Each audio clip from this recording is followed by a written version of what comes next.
putting a practice exam online after the holidays, so we'll talk about it some more. In past years we have organised for 4 hours. For 4 hours on campus, very few students come because between all your options and the classes that you have, the fact that some of you don't necessarily live in Nancy, usually it was very much a waste of time. So what I do now is to basically give you a topic and then you can work on it at home and hand it to me and you can have some feedback on your work if you want to. It also gives you, if you don't want to do it, fair enough, but it also gives you an impression at least of some of the types of topics that you can have for the exam. Okay, so I'll give you the topic in week 8. Okay, so that's around mid-November. So you're at the 14th of November. So we'll talk about it some more. I'll probably give you a week for you guys to work on it, so you've got the weekend, and then you can hand it in to me and have some feedback on what you've done. Ça va? So today we are working on our second week in the Secret River, and today we'll be doing quite a lot of discussion of the novel. And what I want to start with is your homework. You have a passage to study. It'll be on page, I think it was 217 for you guys. 222, that's what it was, wasn't it? Before we do that, I just wanted to show you, I'm not sure if you looked up some of the words, the Australian words that you don't know, but there's one tree that is referred to in this extract, which is the paperbark tree. That's a tree that is specific to Australia.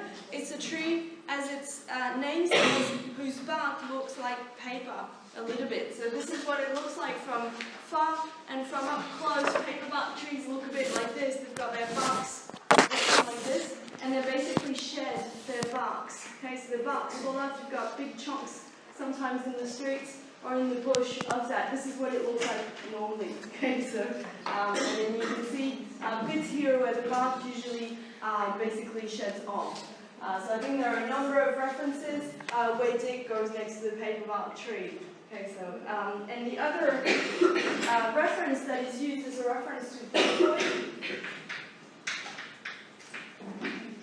Now this can mean the obvious thing. In Australia it also refers to a plant. Okay, so this is the type of plant that a black boy is. The reason why it's called like this is because from far some black boys could be confused with Aboriginal people. You could see like figures standing basically. These would actually be extremely old black boys, like it would take decades for black boys to grow this high. It's a little bit like fern. Well, fern. It's a little bit like fern, it takes a really long time to actually grow. So black boys, you can see some in Australia, mostly in the bush, and then some of the really old ones look a bit like this. This is what the long jack uses to light the fire.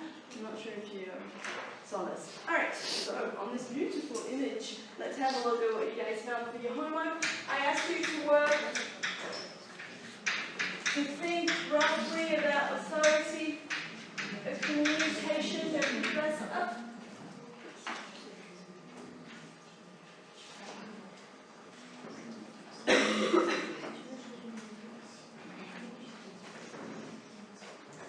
In the passage. So let's see, what are some of the, obviously, I didn't ask you, you don't need to structure this into a plan. We can try to go over some of what you noticed in the extract, how authority is played out, how communication works basically in the passage. Well, I know it's early, but what did you guys find? What are some of the elements you wrote down for this?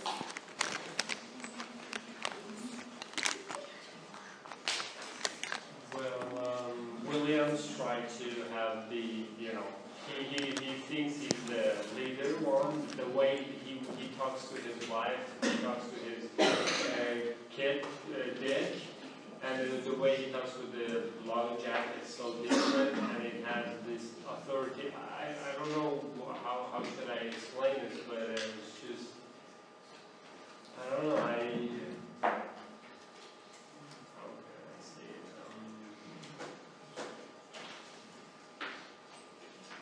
Okay, so you feel there's a different form of authority or a different form of communication Yeah, between exactly. his own family and then Aboriginal people?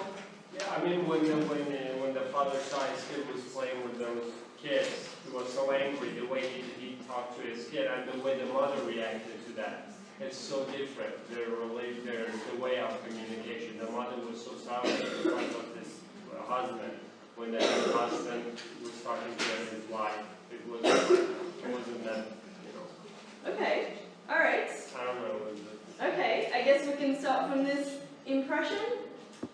I guess you would have to back it up, like find moments, the extracts try to give a bit more, say, precision to your analysis. But there is the idea, of course, that there's a different way of communicating with certain groups.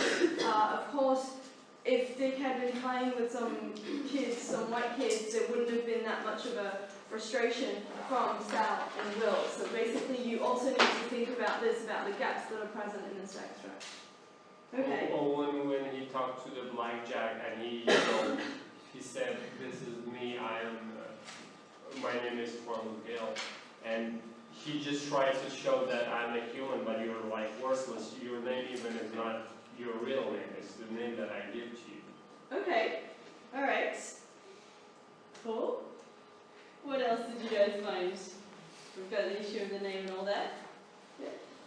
I felt that he has kind of schizophrenic attitudes throughout the Aborigines. What attitude, sorry? Schizophrenic attitude. Okay. Like one time, we could not expect him to be mad at his son when he's heading down to the river in order to get him who is playing with the little blacks. But in this passage, he says that there's hardly no difference between his son and the his little children. Then he's quite impressed with the capacity of Jack to light a fire, and just after that he's denying him his humanity by not trying to pronounce his name correctly. So Okay. Yeah. Okay. I see what you mean. I guess I would talk about it maybe not as being schizophrenic because that's a bit more of a medical condition, we'll say. But I guess you can use all sorts of words. You could talk about the ambivalence. Where it is true that he, as you said, there are some really contradictory moments where he recognises the skill of Aboriginal people and then he's talking to them. At some points there are moments when he shares with them, and then at some points you've got moments when he blocks that form of communication. So as you said, there are lots of those moments in there. This is of course something they need to analyse, all of these schizophrenic or dual moments that are taking place. Alright, good points. In this passage, O'Neill thinks he has the power, but his son, Dick, doesn't listen to him. He prefers the Aborigines' way of life more than his family's. Because when his father asks him to come back home, he just stays focused on Jack and not on his father. Yeah. Okay. How do you connect this with the two themes? That moment when Dick doesn't actually listen to his father and just stays focused on what Long Jack is doing. Because my intuition doesn't work. As a son is supposed to listen to his father, and in this passage he's not doing it. So. Okay. All right. I think you can also connect it to authority. The fact that when Will arrives at the camp, he's basically losing authority because what he's asking his son to do, which in a normal context would have been listened to, here he's sort of deprived of his authority for that moment. So you can also think about this as the Blacks' camp being a specific social space where the rules are slightly different than the space that Will has cleared in the forest. Okay, so you can think about this a little bit. Alright, thank you. What else did you find?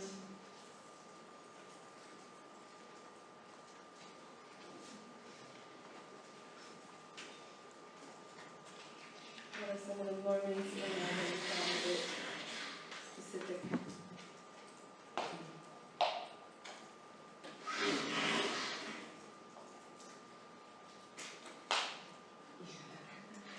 Thornhill wants to act like a friend in a way with Long Jack, and at the moment he wants to push him in the shoulder. But Long Jack just improves respect, and he's like, I can't do that because I don't know. I have a feeling that it's not what I can do. And it's a kind of authority because it's like Long Jack was the authority, and he has to respect him. Okay, yeah, definitely. We've got moments, as you said, we can find clear respect for Aboriginal people. Now these moments take place, as you said, there's the moment, sorry I'm a bit tired listening. There are moments that are very clearly explained in the text where you've got Thornhill's own feelings and the fact that he respects how that fire was lit. But there are also moments where you see the actions of the characters and the fact that he doesn't really dare to tap the shoulder. I think we can definitely consider that in this passage, Long Jack has a form of natural authority that comes from his skills. Okay, it's the skills that he has that basically draws all of the children's attention to it. And Thornhill can't actually, is not in a position, at least at that moment, to demonstrate that he's got skills. Alright. Any other thoughts on this passage?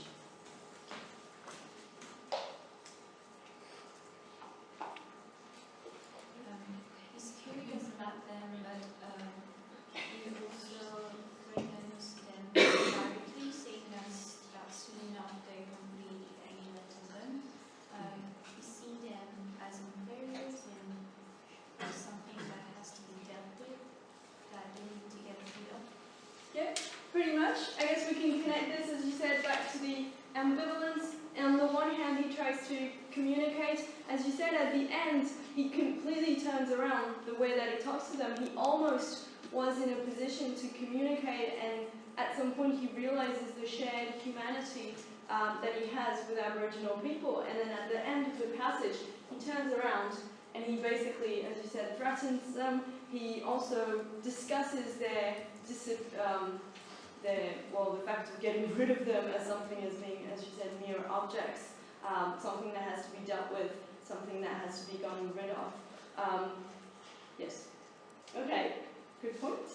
Can we also say that he wants to gain attention by the violence? Because whenever he wants to have something, he do it with the violence. And for example, he wants to have his son's attention by, punishing his son. Or whenever he wants to make a fire, he tried to make the fire, but he can't. But again, he forces himself to do it. He can't do it. So it's kind of trying to imply that he wants to have something that force with violence, not with a very, as you said, natural way of communication.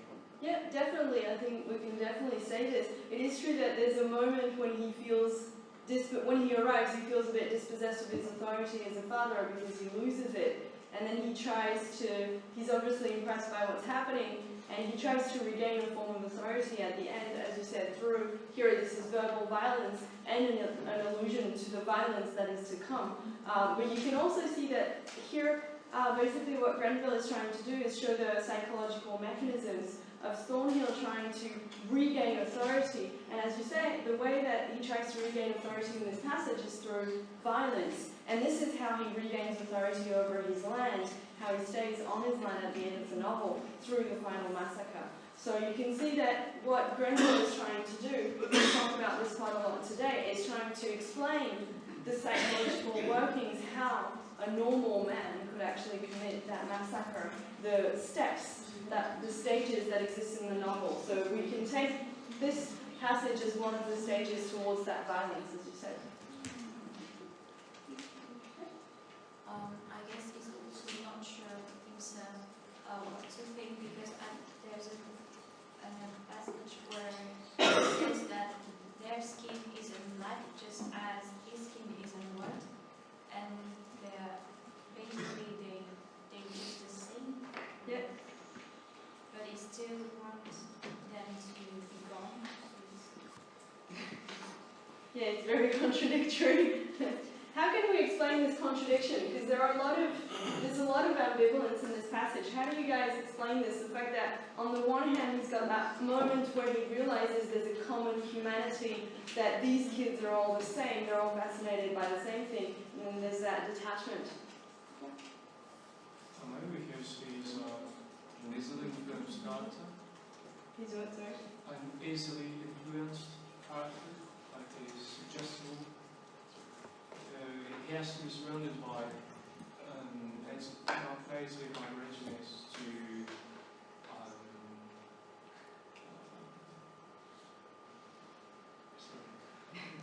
It's early. to figure out that they are just as he is.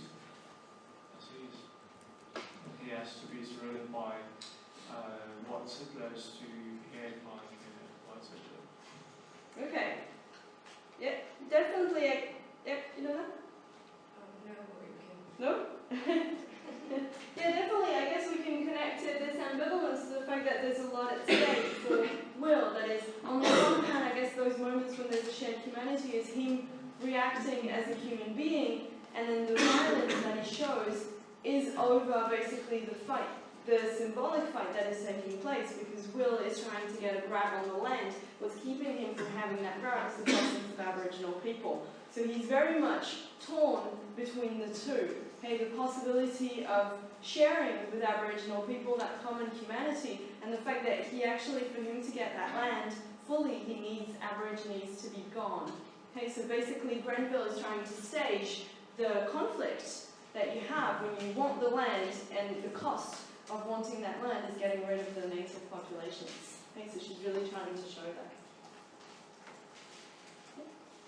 I think he also struggles between what he was told about black people and Aboriginal people and what the reality really is. What do you mean the reality? Because as he gets to know them, they're different from what he was told. I don't know, maybe it adds some more. Somewhat, right? Move. Move. It does something to, it makes him think. Yeah? You mean the cultural differences of Aborigines has in thinking? He was born and raised in London, and he was told a lot of things about Aboriginal people, how they were inferior and everything. But as he gets to know them, he starts to think on its own and see that it's not quite right. Yeah, okay. Yeah, definitely. I'm not sure if in London he would have heard a lot of Aborigines, but definitely in his time in Sydney he would have heard all sorts of stereotypes. Remember that in Sydney the one Aboriginal figure is Scabby Bill, which is a poor representation of Aboriginal sophistication.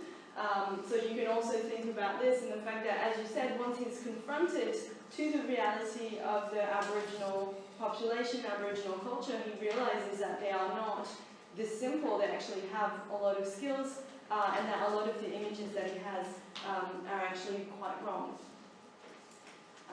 Yeah. I think that if the Aborigines are like Thornhill, Thornhill will lose his authority. So it's why he tries to be violent at the end to regain his authority. And Okay. his, Yeah, it is true. That moment of violence at the end is a way for him to re-establish his authority because he has no skills. So basically, he just tries to, as you said, use violence to basically show that in the end he will have the authority. I'm not sure if we've been talking quite generally about the extract, but there are a lot of words and formulations that we can also have a look at. You know that when he goes to have a look at the fire, he actually describes it, even though he's impressed, he says to Dick, "Oh, that's a fine trick." Okay, this is not, you can see that he's trying to basically diminish the natural authority that Long Jack has over Dig by basically reducing what the fire is.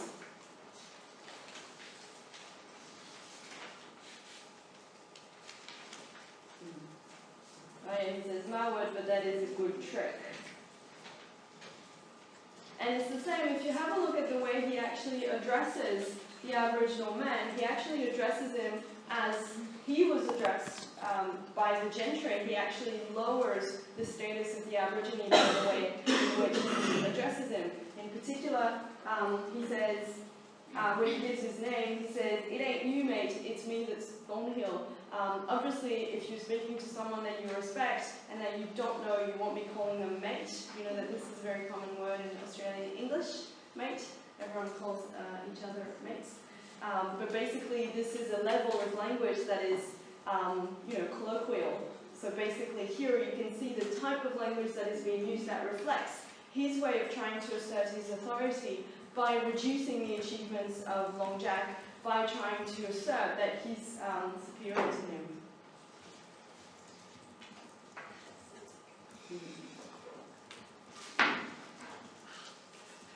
So you can also, of course, analyze some of the language that is being used. He talks about Monica to speak about his name. He talks about black buggers.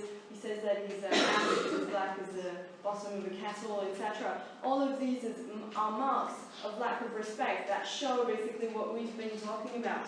Okay, always remember to try to look in the text what actually gives rise to some of the things that we've been talking about.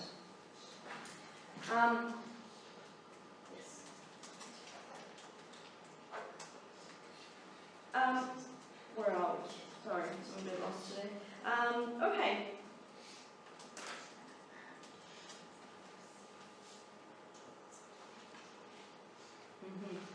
And we'll talk about this later. No, we'll talk about it now. At the end, you've got the idea that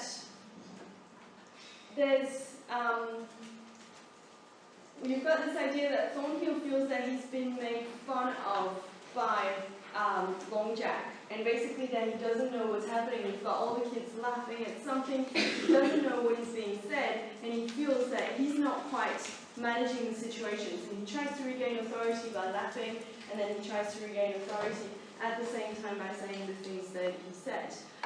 But basically, this is very much something that was typical of colonial relations, in the sense that very often the way that colonized people were represented had a level of ambivalence and is also an important other thing that we'll talk about a lot when we speak about remembering Babylon, which is that of mimicry. Basically, in colonial situations, colonized people were often represented as being very ambivalent. That is, you remember we talked about colonial discourse, a series of images that exist about the colonized. Very often, these images are immensely contradictory. That is, if you take the types of images that existed about Aboriginal people, at the same time you had the idea that they were completely stupid, and at the same time you had the idea that they were so cunning, so intelligent, that they could actually follow white men all over the place and know what was going to happen and this and that. So basically, this ambivalence of colonial discourse is a characteristic of a lot of colonial situations. Je ne sais pas si vous me suivez, c'est vraiment une question de la représentation du colonisé en fait dans le discours colonial qui est toujours marquée par l'ambivalence. C'est-à-dire que les colonisés, on va considérer à la fois que c'est des personnes comme des enfants, enfin ça c'est le discours colonial qu'il faut encadrer, etc., aider. À la fois on va aussi considérer que c'est des personnes qui sont tellement intelligentes qu'il faut qu'elles soient contrôlées. Donc vous avez énormément de contradictions en fait dans ces discours-là, cette ambivalence-là qui existe. Et within this, you've got the idea, of course, what does the colonizer ask the colonized to do? They're asking them to adapt to their own way of living.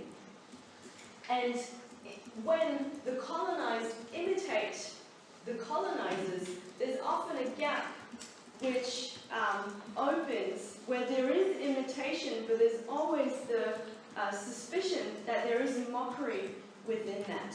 This is what you have at the end.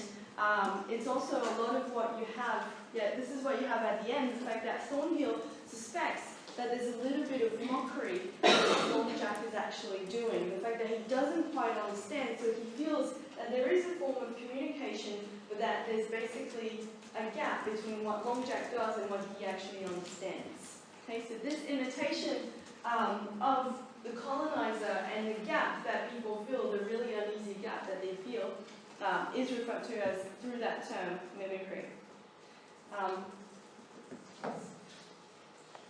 I can give you one example, which is that in missions, there's an example, this is a very famous example, which is funny.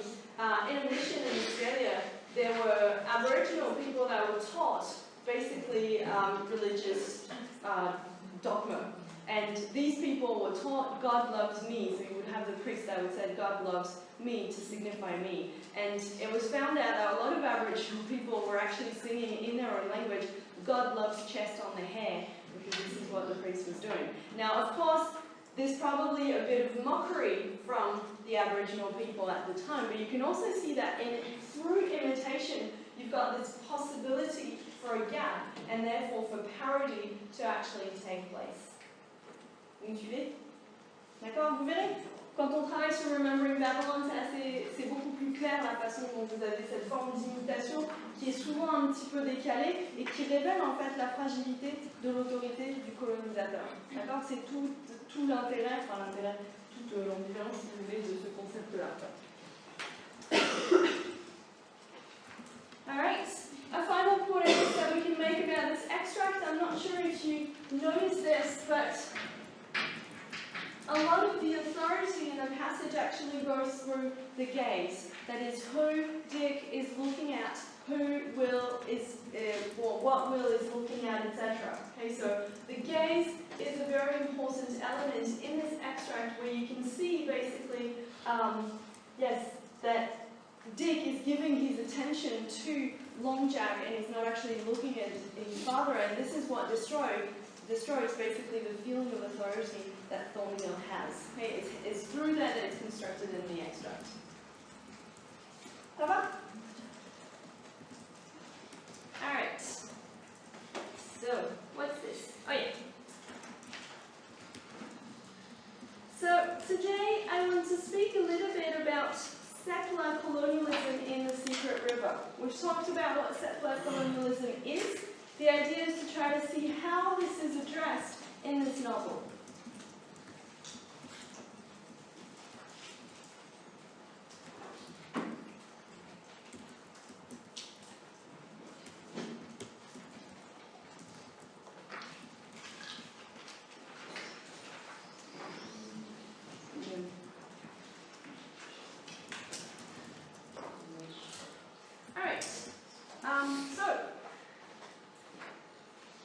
Basically, in the Secret River, you do have, of course, a lot of settler colonial dynamics. You've got Thornhill, who's introduced by Blackwood. Blackwood explains to him how he can settle, how he can have access to the land. And of course, in the Secret River, the connection to the land is based on a typically English understanding of the land. That is, an understanding of the land where if you work the land, you have a right to that land.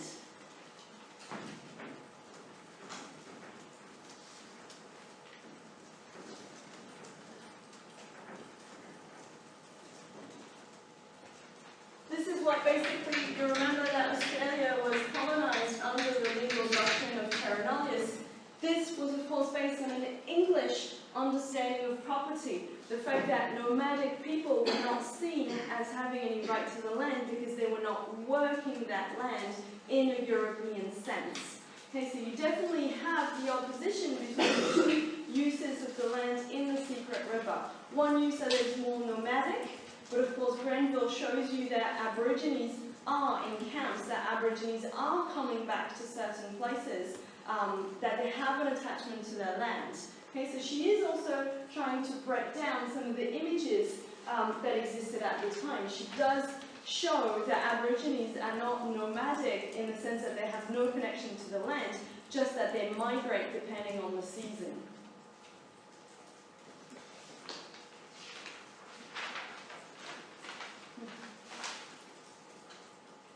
Of course, you've got very symbolic moments of appropriation in the Secret River.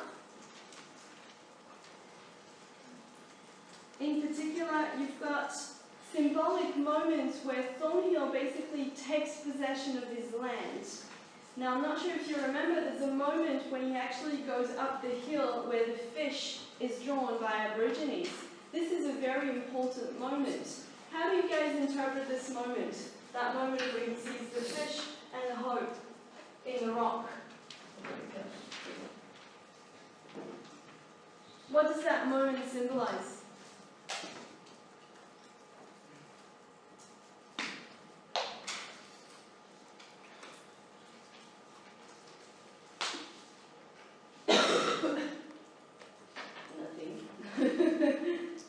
What does it represent to you guys?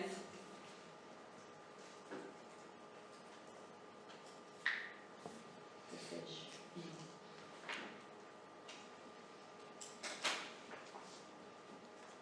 You've got Thornhill, you remember you've got Thornhill basically clearing part of his land, and after he does that, he actually goes up the hill to have a view over his land. So there's a moment of visual possession of his land where he actually looks at it and he can have an overview basically of what he's done. At that same moment, of course, you've got evidence of Aboriginal presence. Okay, so this is very representative of the tensions that are in the novel. That is that the more Thornhill appropriates the land, the more he also sees in parallel that this is not his land, that there is Aboriginal presence. So the fish, that moment with the fish actually represents this. It represents Aboriginal culture, Aboriginal presence. You know that he also sees a representation of the hope. So this is also a symbol of the fact that Aborigines are always present and that they're always watching, that they actually know what is going on. And you'll see that most of the time moments of appropriation, even all the way until the end, are always really ambivalent in this way. That at the moment that he possesses something, he also sees that he doesn't quite possess it either. And at the end, I'm not sure if you remember this, but the final villa that he does is built on top of that fish. Okay, again, this is a way for Thornhill to try to erase Aboriginal presence, just as he tried to erase it through the massacre, through not telling Sal about lots of things. So that fish is a very representative point.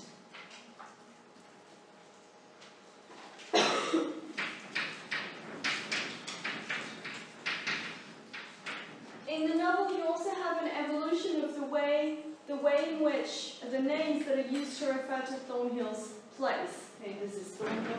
I'm feeling lazy today. But at first, Thornhill's place is referred to as Thornhill's Point, then Thornhill's Reach, and then finally at the end of the novel, it's referred to as Thornhill Creek. And you also have the name of the hall. You remember there's a name of the villa, that's Cobham Hall.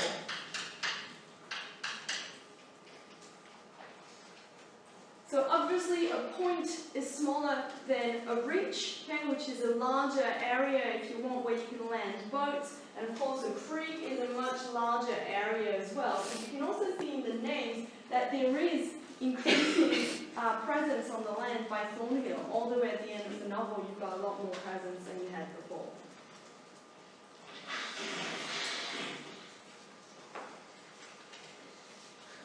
In the Secret River, you also have different attitudes towards settler colonialism that are presented.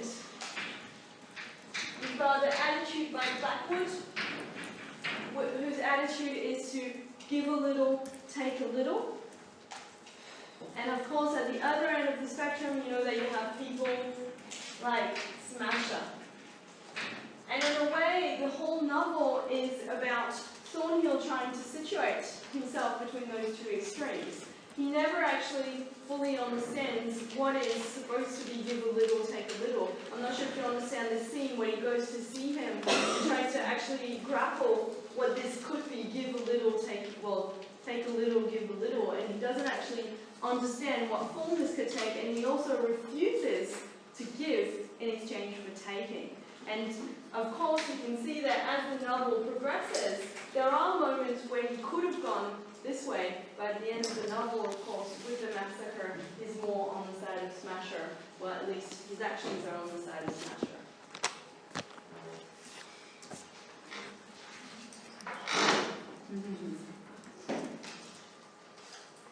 Now, a lot of what Grenville does in the novel is to actually try to deconstruct some of the binary oppositions that are present in settler colonialism.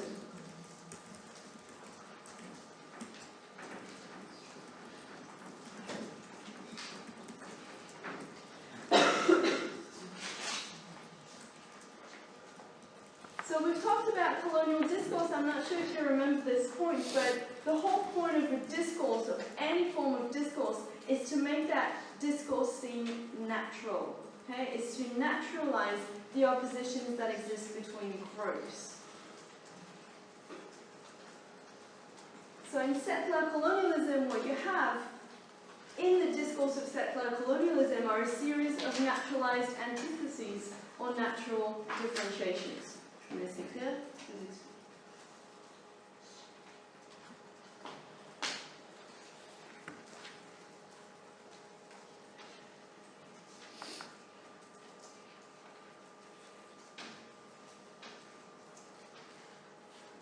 Basically, the opposition.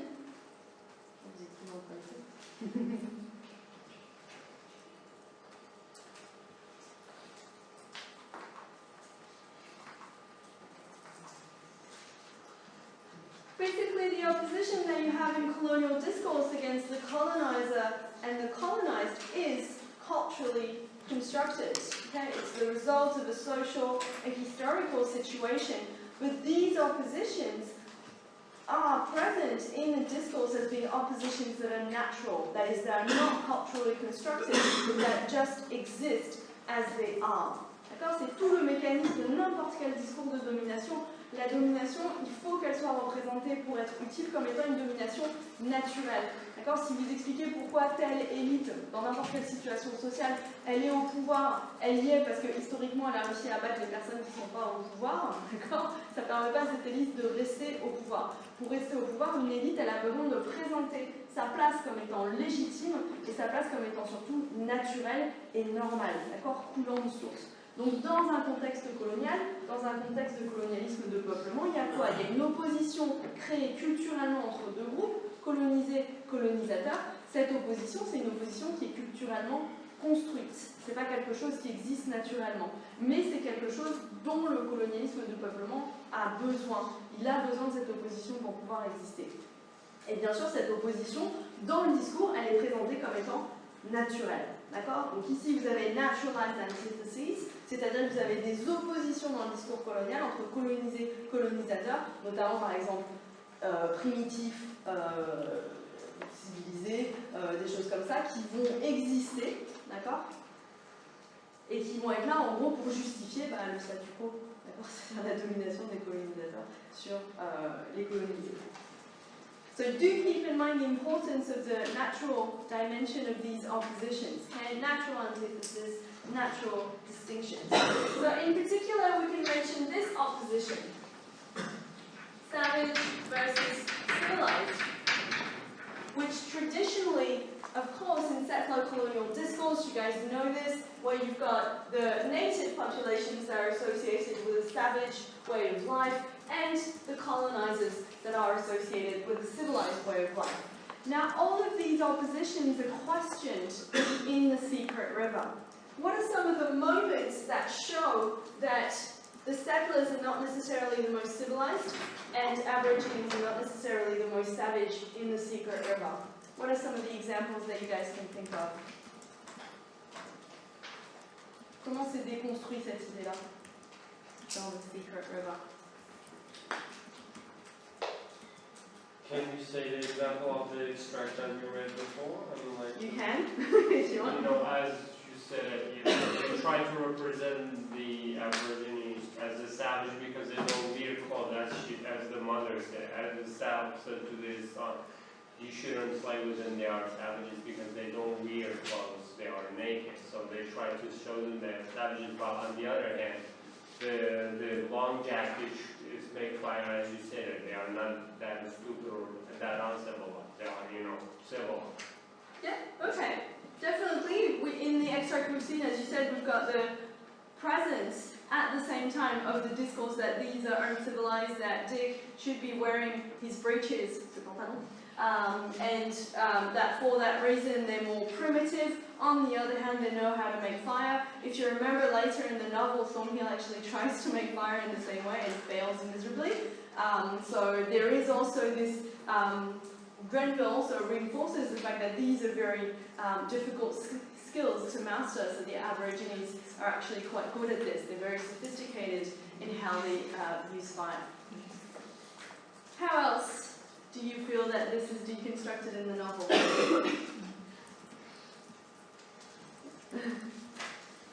All the way at the back. I forgot your name, I'm sorry. Houdin, sorry.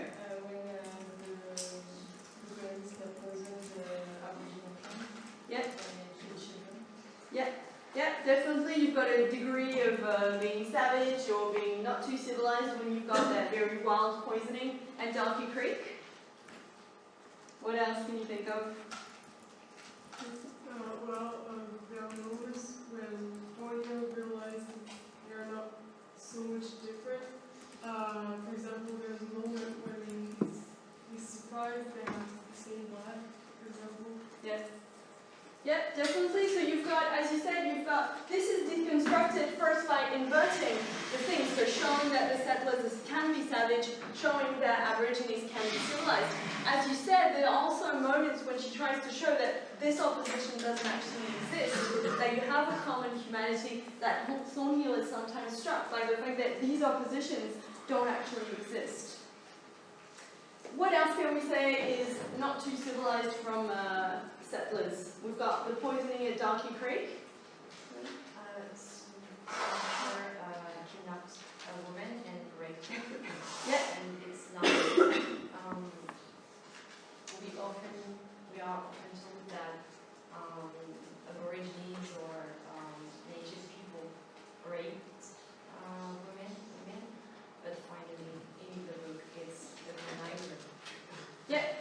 In Australia, this is not so much an image that is very present, natives raping white women, because there were less women than men in early colonial times, and white women were extremely protected for that very reason. But there were a lot of fantasies about the fact that black men wanted to abduct white women, etc. But it's not the same in the US. For instance, there were very, in particular, with the African American population, there were a lot of images that circulated around this. Not so much in Australia because of the very bad balance between the sexes in Australia.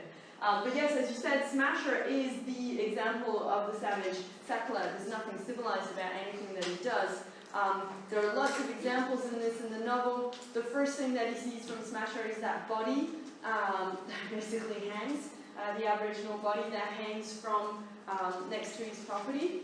You also have the oysters, the fact that Smashers just eats up oysters and doesn't actually have any regard for, keeping oysters going in the area. He just loots basically on what is there. Il prend tout ce qu'il peut, il n'a pas de réflexion sur le fait qu'il faut peut-être en laisser pour que ça puisse se reproduire, etc.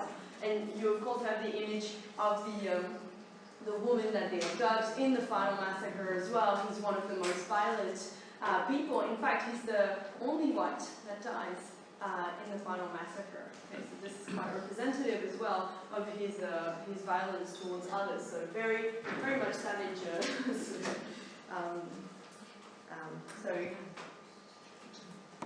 Savage characteristics of the settlers. We can also mention, I'm not sure if you remember, there's that moment when the Thornhill family is getting very hungry. And they go and ask Aborigines for a bit of kangaroo tail, and they find themselves eating this really crap meat while Aborigines actually have a feast. Okay, so you can see again here, settlers often said that they were more apt at managing the land, etc. And you can see those moments where Grenville actually tries to break down those images, those oppositions that we have.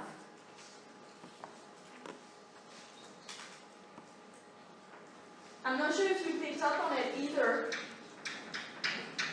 but there's a moment in the novel when Thornhill actually describes Aborigines as being the gentry, as being a form of gentry, in the sense that they don't work as hard as Thornhill does to feed themselves, that they've got a very intelligent way of using the land, of using their time. And so therefore you can see that you've got a complete inversion at that moment, parce que bien sûr Thornhill il passe son temps à changer d'opinion, but at that moment you've got Thornhill basically recognizing the sophistication of Aboriginal people has civilized the highest social class he basically compares them to. And if you read the novel again, you'll see that very often the settlers are actually described through animal characteristics. So if you read it again, you might see some of this, the fact that she really tries to deconstruct this idea of the opposition between the two.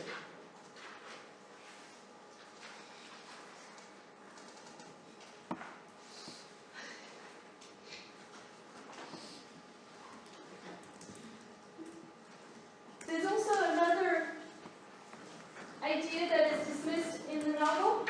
We've talked about this already a little.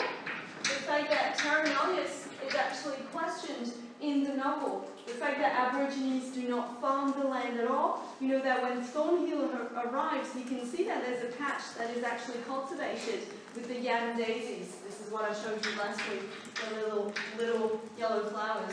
Yam daisies. So you do have a form of cultivation that is used. There's also quite a lot of evidence in the novel of the fact that the settlers are there. In particular, at the end, after the Darky Creek poisoning, when Sal realizes that there is a camp that Thornhill was hiding, she realizes that they are there to stay. So you've got lots of moments in the novel that shows that they are in a certain area and the Aborigines are there to stay.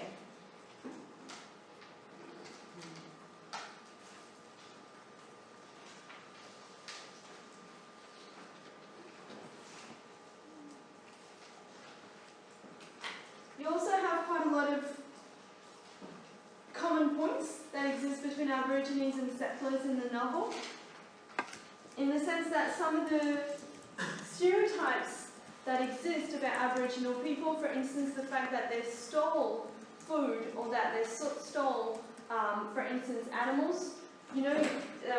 In London, Will actually does this. Okay, so in London, you've got Will stealing hens to feed his family.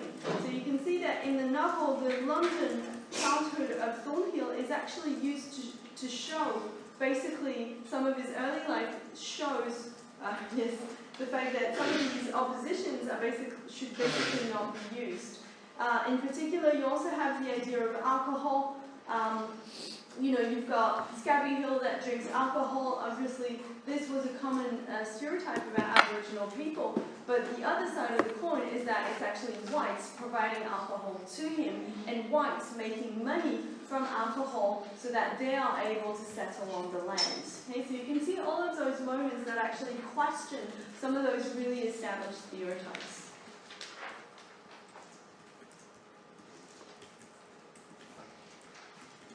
So you can see this here, this is what we've been talking about, basically the fact that the text dismantles the oppositions that structure the way settler-indigenous relations are represented and instructs the idea that one group is completely different from and entirely unreachable by the other. Okay, this is very much what we've been talking about so far. Okay, so now this is an important point. Last week, if you remember, we read a piece by Veracini that talked about the importance of victimology, victim narratives in settler colonialism. The fact that in settler colonial discourse, when settlers talk about how much they've suffered to get their land, how much they've worked to get their land, this actually provides a legitimation for their presence on the land. Do you guys remember this from last week, roughly? So you can see that victimology or suffering is basically used in settler colonial discourse as a way to legitimize the claims to the land. Now my question to you guys is, how is Thornhill presented as a victim in the novel?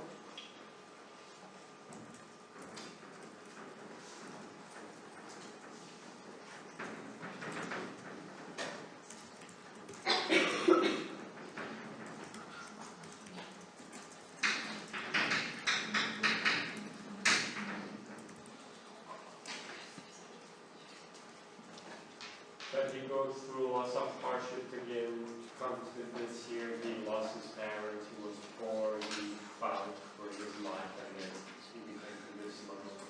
Yeah, definitely. You've got as you said, the death of his parents. You've got the fact that he was extremely poor in London.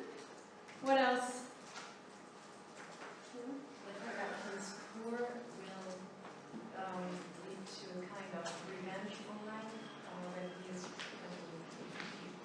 comes to Australia and he takes the land from the Aborigines. Yeah, pretty much. So he's, as you said, he's had such a difficult childhood that in a way this provides a balance for his life overall. The fact that he can actually get land, that he actually deserves this because of his difficult past. This is one way of seeing, one way in which his story is presented in the novel. What else?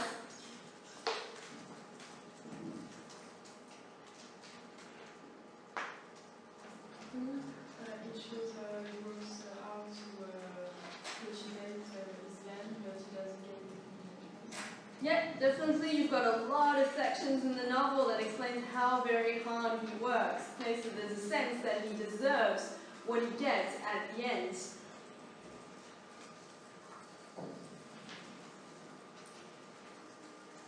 What about the final massacre? What does Thornhill actually do in the final massacre? He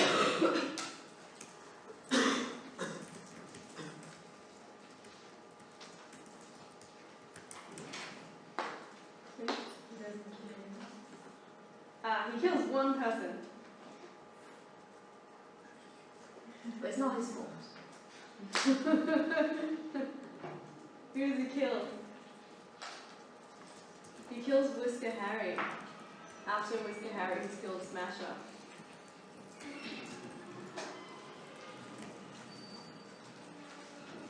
But is Thornhill a willing participant in the massacre?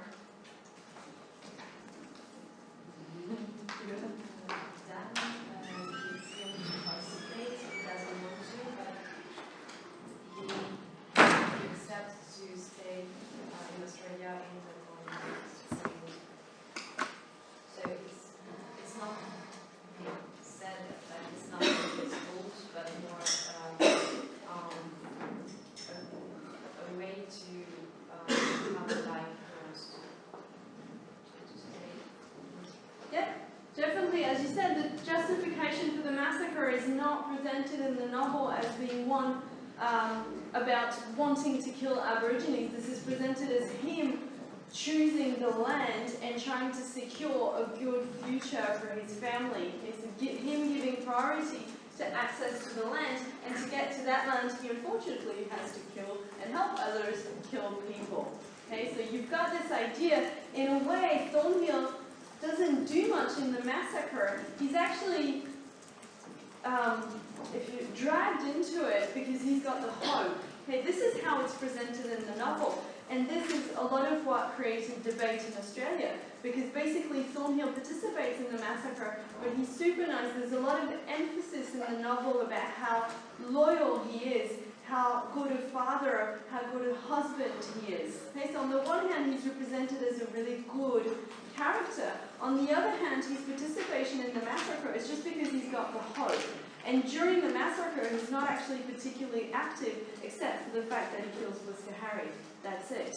Okay, so he's a very, if you want, he's almost shown to be someone who was dragged into it, who wasn't proactive in getting the massacre done. So in a way, he's almost a victim to what the other settlers were doing, and he's almost pushed, c'est la façon dont on nous présente dans le roman, he's pushed to doing that massacre.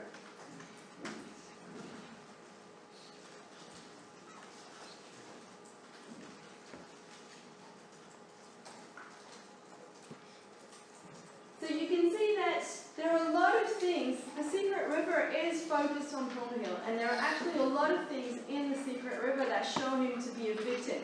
In particular, the sections in London. Okay, this is just him having Dickens-like childhood, extremely poor. He's lost his parents. Then he gets, he is an apprentice to the father of Saul, and then he dies, and then he loses the ship, and then becomes very poor. Oh no, that's very sad. He steals not because he's a bad person, but to basically help his family.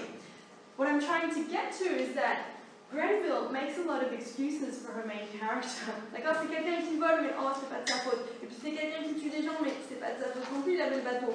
D'accord, c'est vraiment, vous avez toutes ces choses qui sont des choses assez minimes, mais c'est vrai que quelque part, Thornhill, il est représenté comme une victime, comme quelqu'un qui essaye de rendre sa vie le plus agréable possible. Il est obsédé par sa terre, mais en dehors de ça, c'est quelqu'un qui est présenté comme étant fondamentalement gentil, on va dire, qui essaye de comprendre les aborigènes, mais quelque part qui a toujours un peu cette ambivalence et qui se laisse entraîner par les autres dans un massacre. D'accord? Donc ça, quand vous y réfléchissez, on est en plein milieu des History Wars en Australie. D'accord? Et vous avez un bouquin qui parle des massacres des aborigènes, c'est très bien, mais qui présente ça comme étant, finalement, quelque chose, c'est pas de sa faute, c'est plutôt lui qui est une victime de l'histoire et qui est là-dedans, et puis à la fin, il est quand même un peu triste, il a touché d'argent, mais il a quand même dû tuer des gens. D'accord? Donc vous avez un petit peu ça, l'empathie dans le roman, elle est avec qui? Elle est avec son rien. D'accord? Donc c'est lui qui subit, c'est lui qui n'a pas le choix, c'est lui qui est traîné dans le massacre, etc. Donc la représentation globale qu'on a du massacre, c'est qu'il y a des settlers qui sont très très méchants, smashers, et qui meurent parce qu'ils sont méchants. Et ensuite, vous avez des settlers qui sont gentils, ils n'ont pas fait exprès, ils ont fait des gens, c'est bête, hein. Et à la fin, ils sont quand même très tristes à cause de ça. D'accord? Donc vous voyez que c'est une vision qui est très problématique quelque part dans le contexte australien. Il faut vraiment se reprocher sur le fait que tout ce qui est autour des aborigènes, c'est très très controversé en Australie. D'accord? Et le fait de choisir de créer plein d'excuses pour Thornhill pour arriver jusqu'au massacre final, tout en le présentant comme étant un bon personnage dans l'ensemble, c'est ça qui a créé pas mal de débats en fait sur la façon dont l'histoire australienne devait être représentée. Parce que qu'est-ce que ça crée? Ça crée une histoire quelque part consensuelle et facile à lire, d'accord? Parce que, en fait, oui, il a tué des gens, c'est pas bien, mais c'était pas de sa faute, s'il voulait avoir sa famille, il était bien obligé de trucider des gens. Donc vous avez un petit peu cette image-là qui est créée dans The Secret River. This use of victimology, of creating Thornhill as a victim. Okay? Again, every single crime he does is done in the name of his family. All the stealing, what he gets transported for, this sounds like bad luck more than, he's an evil person.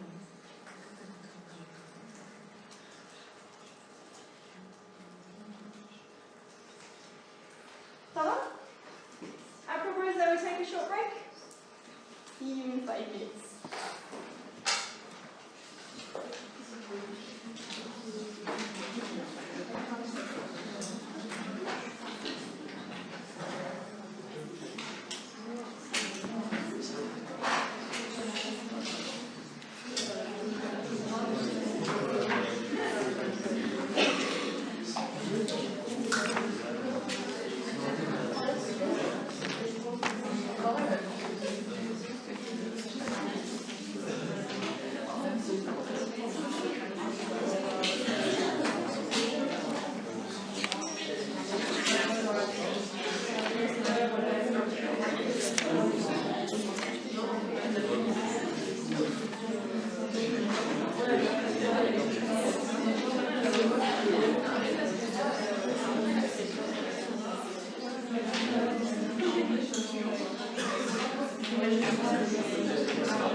is about Kate Grenville explaining some of her choices when writing The Secret River from that book, Searching for the Secret River.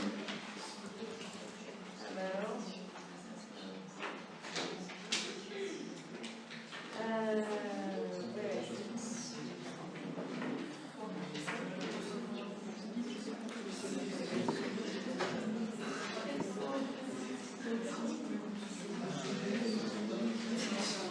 There you are. So it's this page, on page 20 of your fascicule. Pas besoin de lire la section ici qui commence What about that wife? D'accord? Just have a read so you can see as well some of the choices that Grenville made as a novelist.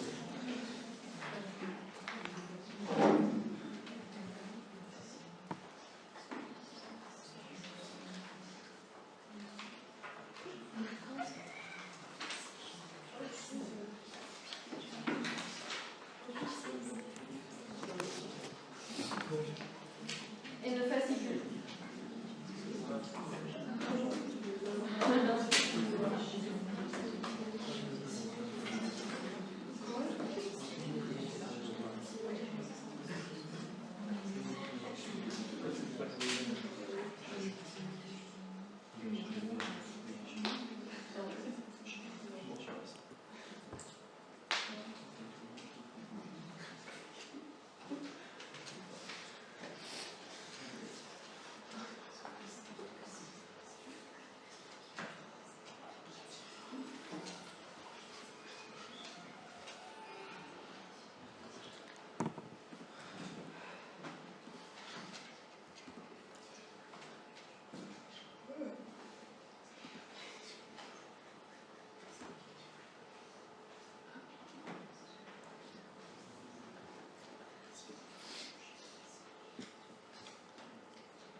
Alright, so you can see from this one page, I guess that you'll have the time to read it, some of the choices made by Grenville. Grenville really chose to create Thornhill as someone that was actually a soft character with a deep love for his wife, deep love for his family. You can see that in there. And she also created him considering that he, as in this passage, you can see the parallels that she draws between Thornhill having been an inferior in a society, and then for him being in a position to empathize with people that are inferior in Australian society, that is Aboriginal people. Okay, so she basically uses the background in London of him being oppressed to create the possibility for him to understand the oppression of Aboriginal people within the Australian context. and I'm not sure if you noticed at the end, she does mention the fact that the massacre is triggered by something that is personal. Okay, technically, the love for his wife.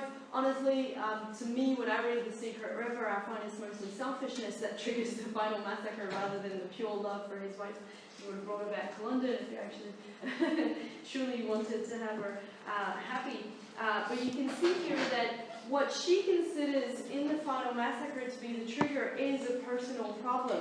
She also considers that his attitude to Aboriginal people is driven by day-to-day events rather than prejudice, rather than a considered judgmental attitude towards Aborigines. And this is a lot of the ambiguity that we find in The Secret River, that we do find some elements of respect for Aboriginal people, but he does participate in that massacre. And at the end, you can see that she says that to her, the final massacre is not a considered, not a fully thought out attitude to Aboriginal people, just a pragmatic response to a problem. And I guess that this is a lot of what has been criticised about The Secret River, that in the end, that massacre is just shown as Thornhill choosing to stay on his land and basically committing that while still being an overall good character. This was a lot of what was being debated. The fact that the massacre was just a pragmatic response, when in most historical realities, it would have been much more than that. Okay, so you do have a depiction of a massacre, but the character has a lot of excuses, basically, for participating in that massacre.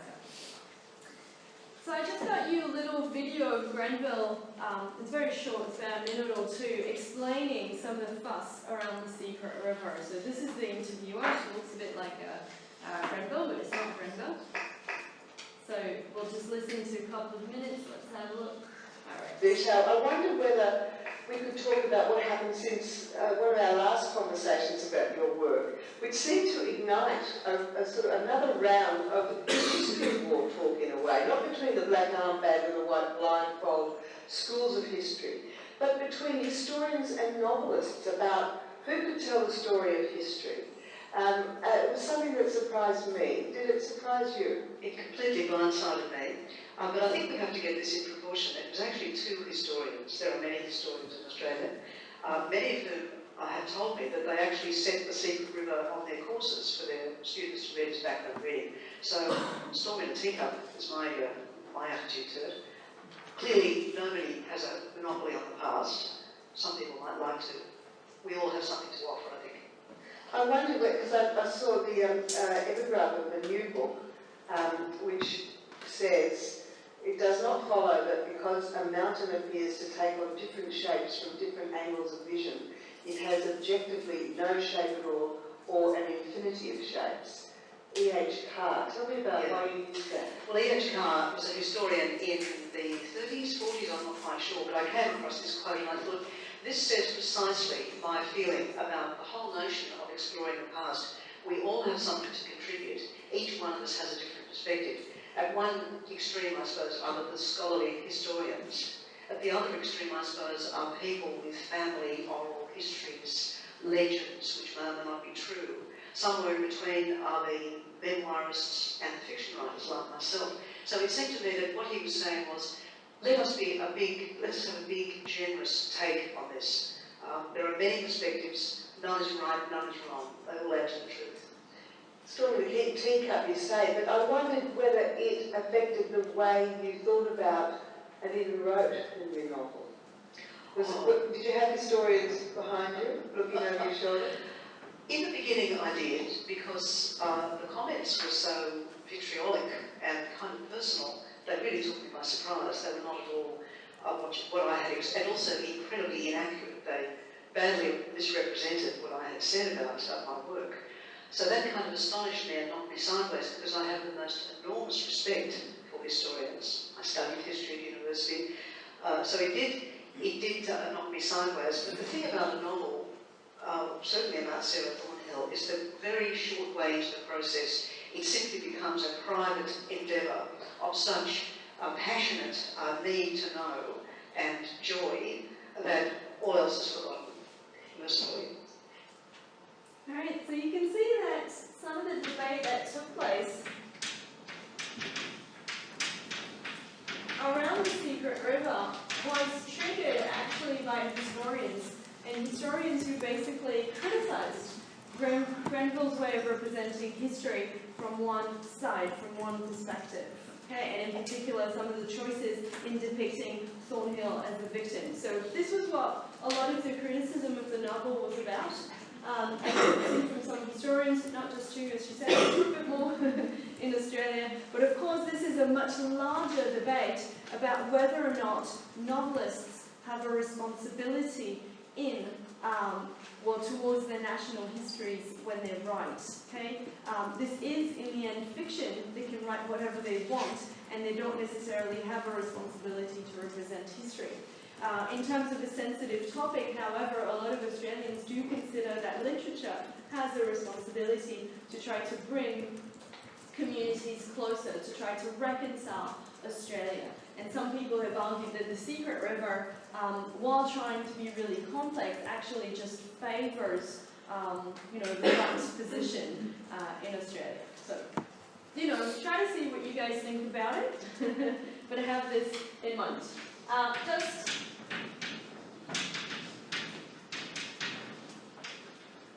in case you didn't pick up on it or you don't know this phrase, this is how she describes all of the debates around the Secret River, storm in a teacup. Vous connaissez? No? Well, basically it just means, I'm sure you can imagine you can see the image that is created there. This is a very common expression in English to speak about something that's of tremendous proportions, but that is actually very small. Okay, it's just about if there was a storm in a teacup. So this is how she describes it, storm in a teacup, for the impact of the Secret River.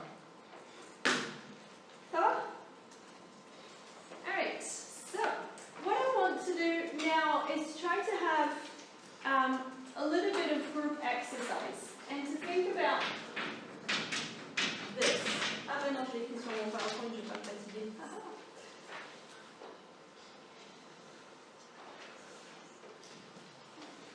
Alright, so what I want you guys to do is to take 10 to 15 minutes working in groups of 3 or 4 and trying to consider how in the novel Thornhill's participation in the final massacre is explained. Now we've said a lot of things already about this, but what I want you guys to do is to think about it in a very detailed way. D'accord, l'idée c'est pas de faire ah ben il participe parce qu'il veut sa terre, hop, c'est bon, il reste 9 minutes à rien dire. Vraiment c'est de réfléchir aux étapes que vous avez dans le roman. C'est-à-dire quels sont les éléments qui sont développés, je ne sais pas, au niveau de sa relation avec les aborigènes, au niveau psychologique, au niveau de sa famille, etc.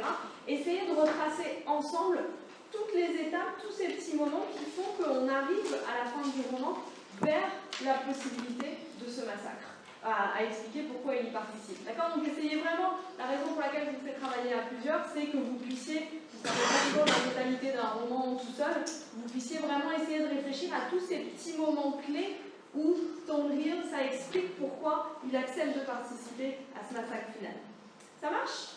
Alors, je ne sais pas, on va se mettre en groupe de 3-4, ce sera bien, si vous pouvez travailler ensemble. On va dire par avec. Bon, allez, on vous met tous ensemble toute la deuxième, troisième rangée. Si vous pouvez travailler ensemble tous les 4. Et puis ensuite, on va dire. Marie, tu peux travailler de ce côté-là avec les autres aussi. Tous ensemble, tous les autres. C'est ça. Et puis ensuite, tous les 4, les rangées. Et après, on va travailler. Bon, ça va, je vous laisse 10 minutes pour en parler. Et on regarde ça ensemble après.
Yes,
like to contribute? Anybody? The jealousy, something. The what? Sorry. Jealousy. Okay. Yeah. I think he's jealous because he sees that he cannot, grasp the sun, what we talked about the authority. And You mean Dick? yeah, Yeah. and also the fact that he doesn't have the same skills as the Aborigines. And for example, when he's trying, to hunt kangaroo, he's completely unable to do it. He doesn't know where to begin or what to do because he never encountered the same fauna in England, so he's completely lost in a way. Okay. All right. I'll just write so we have a. Okay. So the jealousy, as you said, the jealousy towards Aborigines for their skills, which gradually leads to frustration in Thornhill, which can explain some of his participation in the final massacre. As you said, the jealousy is also played out in connection to his son, Dick, that he actually loses at the end of the novel in favour of Blackwood, and his son never forgiving him the final massacre. So, okay, yeah, a building of jealousy, and I guess we've been connected to ideas of frustration. Okay. Well, actually, the way that I looked at this book was, I do not absolutely agree with, killing person everybody, but and somehow I meet him in halfway. Well, because I think, imagine when you're in a situation, everything's, become against you, and then it makes you become a very violent person. What I mean is that from the beginning, when we look at this character, the William, we can, for example, when you call somebody a William, in that time in London, the name of William was a very common name. At the beginning, he thought that his name was so worthless. He's a worthless person. Even his name was worthless because it was so common, his name. And then he had those lots of problems in his life, the way his parents died, the way his employer treated him. It was so bad. And then when he came to this land, he had this opportunity to have this land for his own. So he had this, when you think about your before, you don't have anything, and then right now you have everything. You don't want to go back to your previous life, and that's making this person that we see he participated in this massacre. So I think the way you live or the situation that you're in makes you a person that you are. Okay. All right. I guess we can summarize it through the idea of loss, maybe the fact that he fears losing everything and going back to his original status. There's also the moment, if you remember, at some point when he's in London, he's got the boat, he's starting to make a bit of money, they're in that house next to the parents, so everything's going well, and with the harsh winter, they lose everything, they lose the parents as well, and then they're in poverty. So you can also consider this moment to be what Thornhill tries to avoid in The Secret River, that is having worked hard at getting something and trying to keep that one detail, if we may say, from allowing him to keep his land. So you can also take this as being Thornhill's desire to avoid loss, as you say, to also, having started from nothing, making sure that he keeps whatever he's achieved. And also he felt it's so inferior to the other person. At first he was so inferior, everybody, because he was filming and he was really in need to having money or everything. So he felt inferior, and then in Australia he felt superior. So when we compare that, before he was inferior and then he's superior, he never wanted to lose the situation. Yeah, definitely. I guess, as you can say, I just write from inferior to superior. So he moves from the lowest classes of society to having finally some status, to actually having things, and it's the fear of losing that status that actually pushes him. You've got that description throughout the novel of how important that is to him, that shift from being really low down in society to actually moving up the social ladder. Alright. What else did you find? Maybe some of the groups have found things. Have a little idea to share?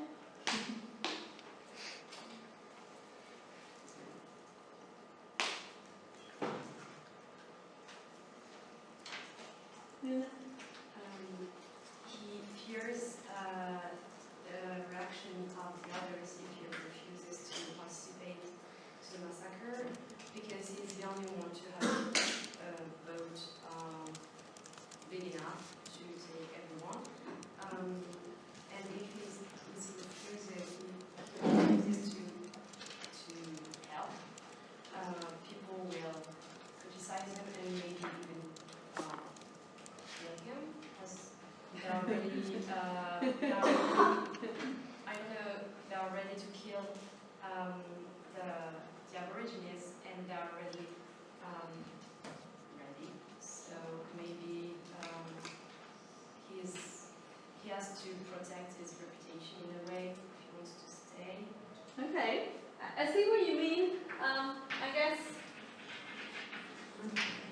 I'd probably summarize it as this. We talk about peer pressure, but there's also the idea that this is a very small community. And as you said, it's such a small community that, and he relies on the other settlers for lots of other things. They're isolated where they are. So to him, there's also quite a lot of peer pressure at that moment when he decides, when he agrees to take them with the hope to do the massacre. It's quite difficult for him to actually get out of this peer pressure. He also knows that, before that, you actually have the build-up of how the army failed to deal with the Aborigines. So at the end of the novel, basically you've got Captain McCallum that's been trying to get Aborigines that has failed miserably.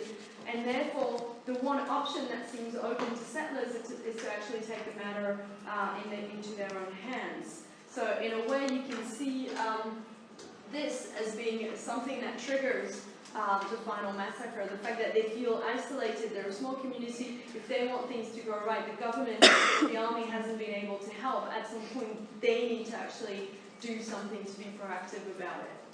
So you do have this, again, you can see that this is actually built up right from the beginning of when he is on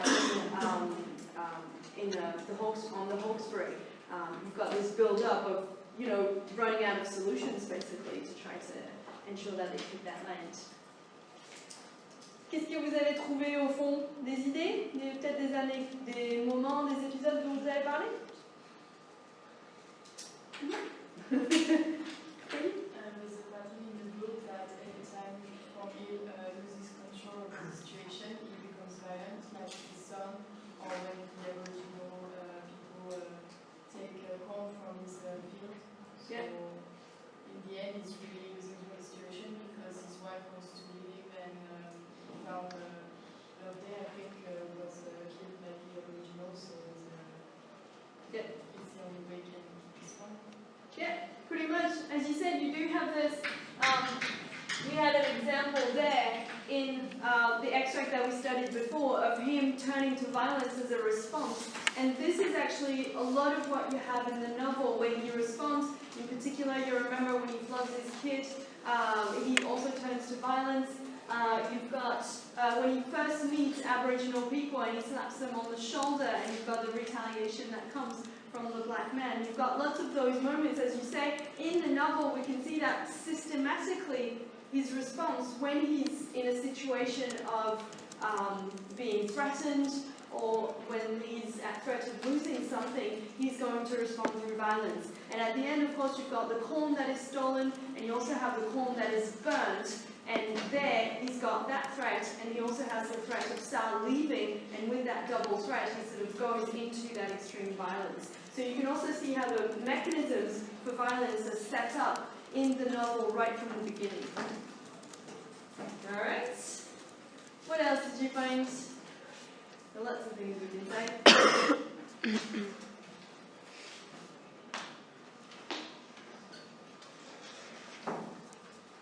Le groupe silencieux. Qu'est-ce que vous avez trouvé?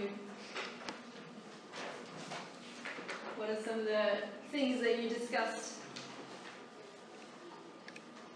They can also be problematic things as well. You don't have to have all the answers or find the novel, find that this makes sense.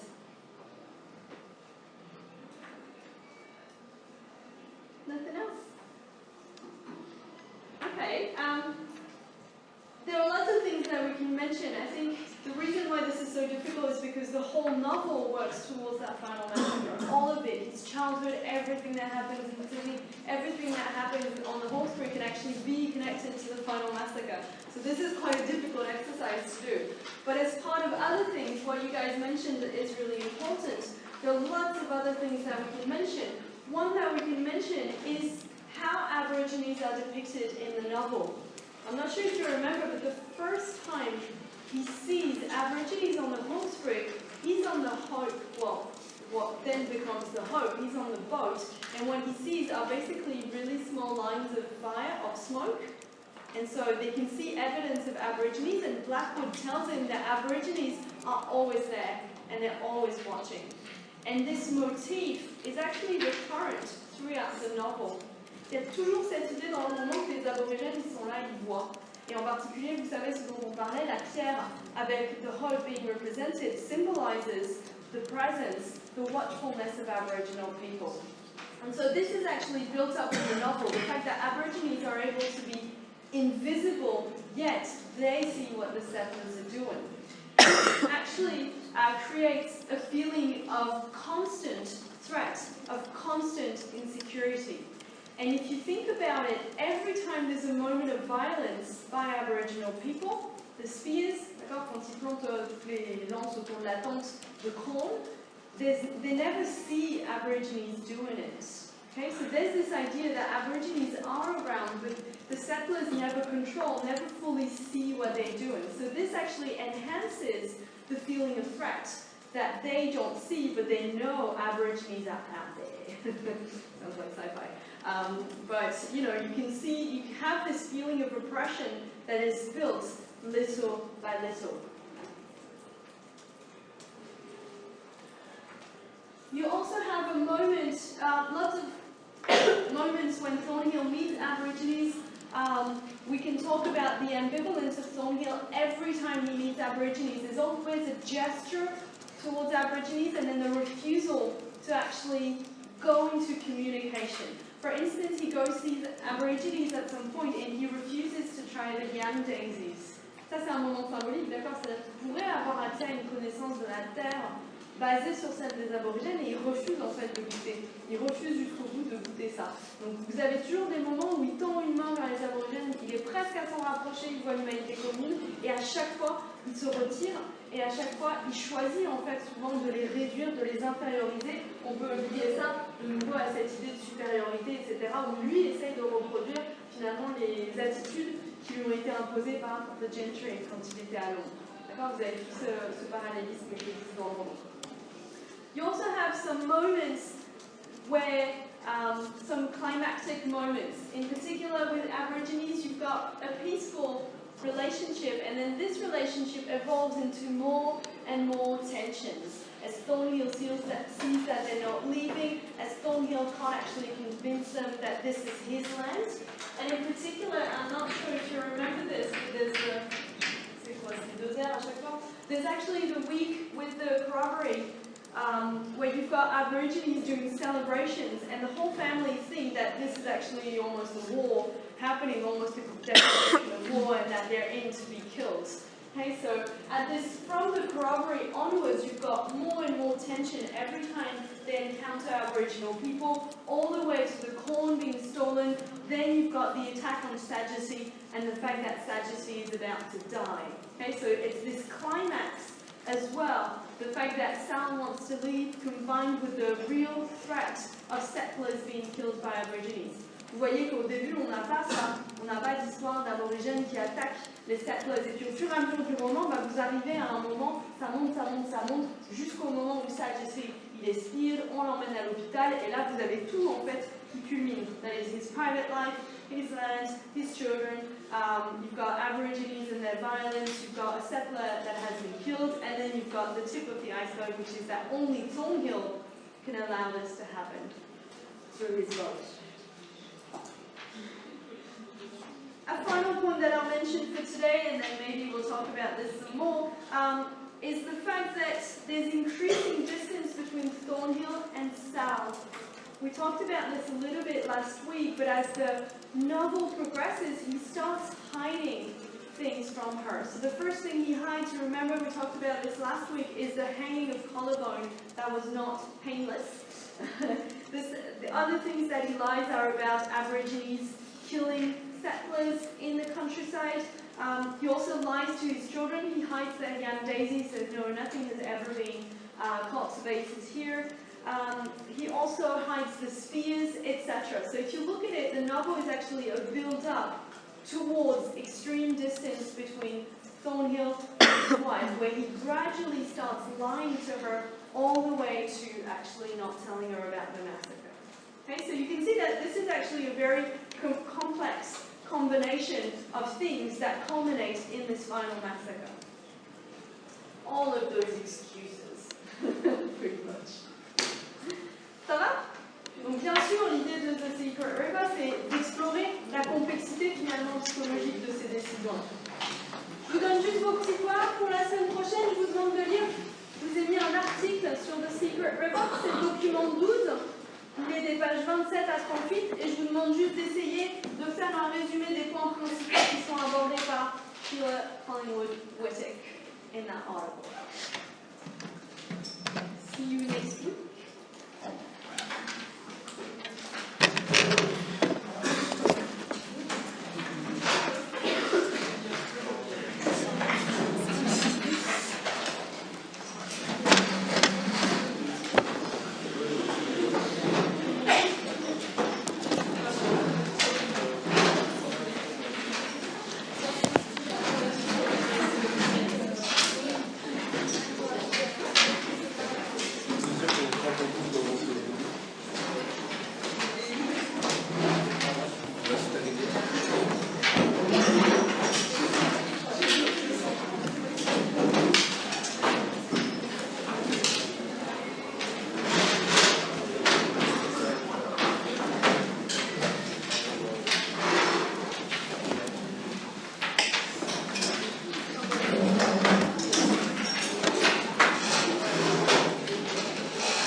Ça va? Ouais, non. T'es jeune.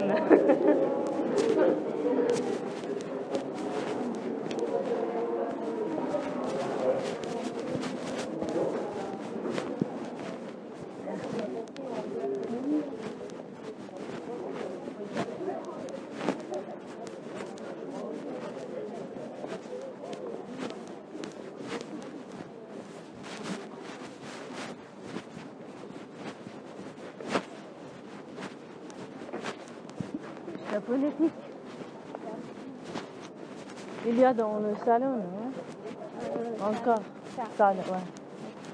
C'est là pourquoi on nous arrive jusque là-bas, Ouais. dans le bâtiment A, mais là. Après, toi, tu as préparation en stage aussi. Ah, non. Oui, je pense. Oh là là. J'aurais pas le temps de rentrer et revenir. Et c'est bon, on n'a pas de temps pour lire, on n'a pas de temps pour étudier. Oui, voilà. Mais je... Ce qu'il y a à faire, c'est lire le titre que tu veux. Moi, je vais réussir ma vie parce que j'ai pas eu le temps de lire. Oh oui. Et il faut aussi lire Plants and Ah non. Ah non, j'ai autre cours. Hein. On a lire beaucoup de choses pour préparation.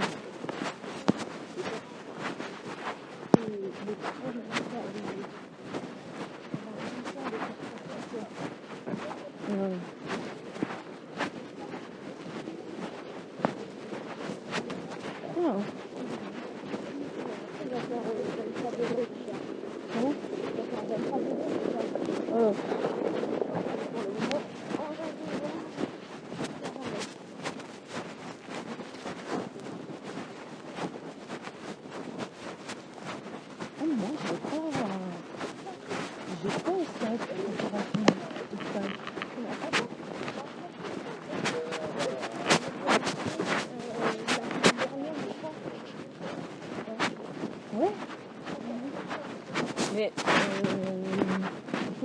tu peux les voir dans l'emploi de temps.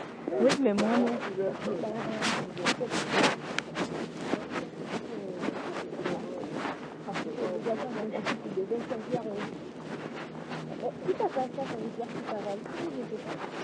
Oui, j'ai pas validé.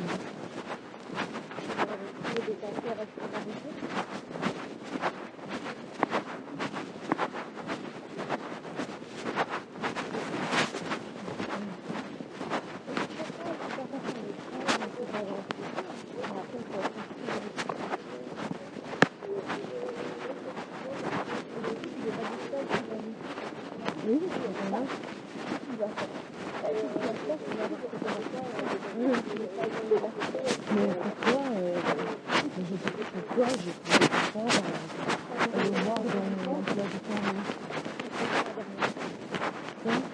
Maintenant.